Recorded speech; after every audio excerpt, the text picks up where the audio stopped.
Hi, I'm Billy, one of the Fuji guys here to give you an unboxing of the FinePix S4800.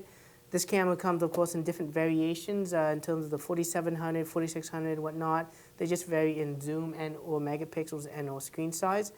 For this video, of course, I'm just unboxing the 4800, but basically it's going to get the same content. So let's just take a quick look at what you get with this camera. Right off the bat, it's basically your warranty information, your owner's manual, and your software CD. You do get a quick start guide in this, but no longer a full manual. If you want to find the full manual on this camera, it's actually on the software CD itself, and it's saved as a PDF file. It comes in, of course, various languages. Okay.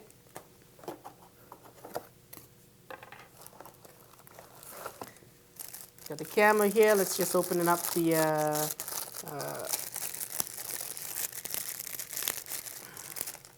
security seal, I guess.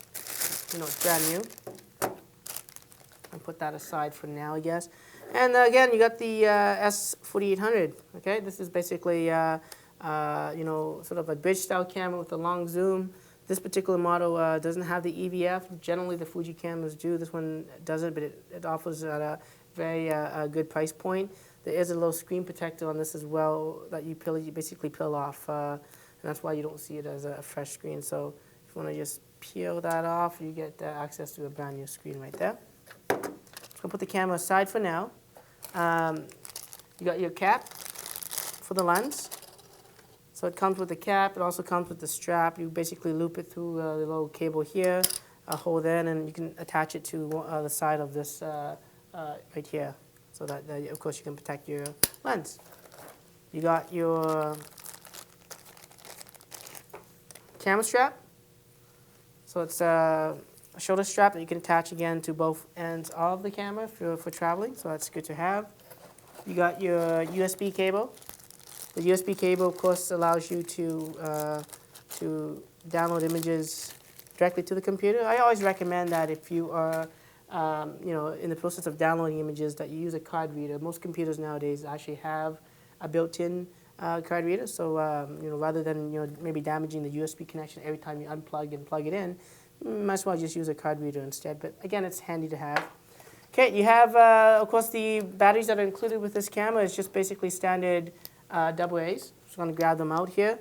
They're just basically one-time use alkaline batteries. We definitely recommend you pick up a good set of rechargeable nickel metal hydride batteries. They're going to give you you know, over 300-400 shots per charge. And I definitely recommend the low discharge nickel metal hydride batteries. Brands like Sanyo make them. They call them Antelope, but there's also different options out there. Let's just take a look at the camera itself and insert the batteries. You want to open up the battery cover on the bottom here. It pops open. And of course, you want to insert the batteries with the right orientation. There's actually little pictures of how the batteries should go in.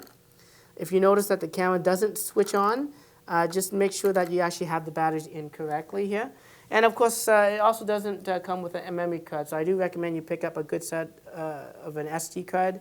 At least maybe a Class 6 card nowadays are pretty inexpensive. It takes SD, SDHC, and XC cards, but you know, at least for speed purposes, especially when you're doing videos, I recommend a Class 6 rated card or higher.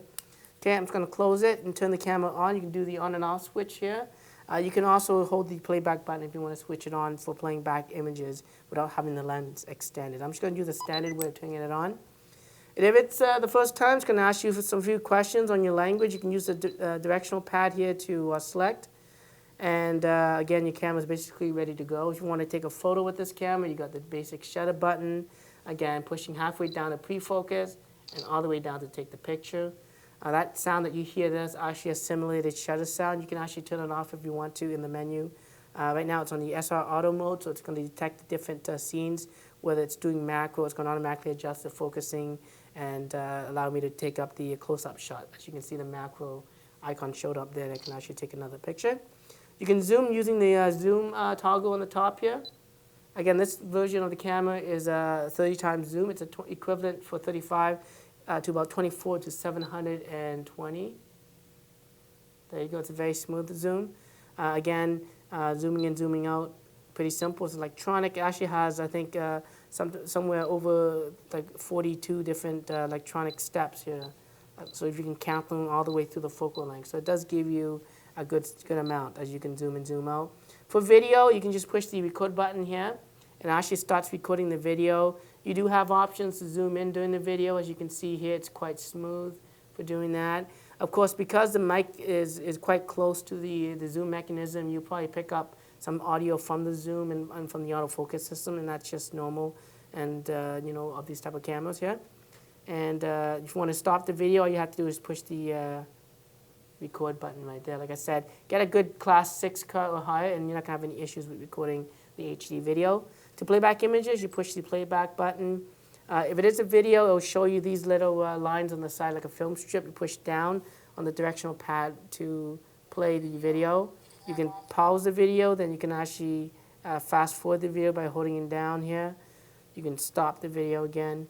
And again, you can push left and right to navigate to the different images that you want. If you want to zoom in, you can use the zoom control here, and you just zoom in on the shot that you've taken. Right, you zoom out, you can zoom out as well, as you can see. Again, you can turn off all these sound effects if you don't like to have it. If you want to completely get out, push the playback button. To delete an image, you push up during the playback mode, and you can choose from deleting that current image. You can select images, you can delete all the images.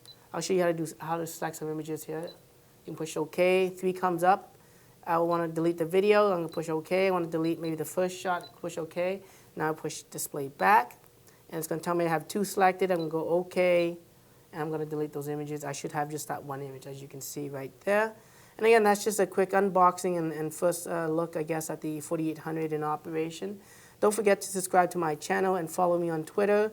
And of course, to see some of the new videos for this camera, like the top features video, where I actually go through some of the key features of this camera. Until then, I'm Billy, one of the Fuji guys.